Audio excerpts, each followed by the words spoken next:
నమస్తే సార్. మామూలుగానే Jubilee hills లో ఎన్నికలు అన్నప్పుడు మొత్తం అందరి చూపు జూబ్లీ హిల్స్ మీదే ఉంటుంది సార్. ఇప్పుడు బై ఎలక్షన్స్ కదా, బై ఎలక్షన్స్ లో ఇప్పటిదాకా మీరు రహమత్ నగర్ లో కార్పొరేటర్ గా ఉన్న ఒక వ్యక్తి ఎమ్మెల్యే బరిలో ఉండడం అనేది సర్వసాధారణమైన విషయం కాదు. మీ పేరు బాగా వినిపిస్తుంది, దీనికి మీరు ఎలా రియాక్ట్ అవుతున్నారు? ఇప్పుడు అంటే బై ఎలక్షన్స్ అంటే గత ప్రభుత్వాలు అంటే బీఆర్ఎస్ పాలనలో బై ఎలక్షన్ అంటే ఒక పండుగ లాగా ఉంది.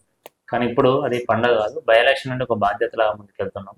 ఎందుకంటే బై ఎలక్షన్ అనేది అంటే ఇక్కడ ఉన్న ప్రజలకు, పేద ప్రజలకు చేయని పనులు ఏమున్నాయి, గత 10 సంవత్సరాలు కాని పనులు ఏమున్నాయి, ఈ ఏరియాలో ఇంకా సమస్య అంటే ఏదైతే సమస్యలతోటి ఉన్న ప్రాంతాలు ఏమున్నాయి అంటే డ్రైనేజ్ కావచ్చు, అదేవిధంగా వాటర్ పొల్యూషన్ కావచ్చు, రోడ్లు కావచ్చు, ఇలాంటి లోకల్ పనులు ఏ పెండింగ్ ఉన్నాయి వీటిపైన మా అంటే వీటిపైన ముందుకెళ్తున్నాం తప్ప బై ఎలక్షన్స్ అంటే ఏదో పండుగ వాతావరణం చేసినట్లు అది కార్యకర్తలకు, పార్టీకి, అదే నాయకులకి అంటే గత బీఆర్ఎస్ పాలనలో ఆ విధంగా ఉండే. ఇక్కడ మాత్రం బాధ్యతగా ఒక పేదవాడికి ఏ విధంగా పనులు అందుబాటులో అంటే పేదవాడికి ఏ విధంగా అయితే పనిచేస్తే ఉపయోగపడుతుందో దాని మీద మేము ముందుకెళ్తున్నాం.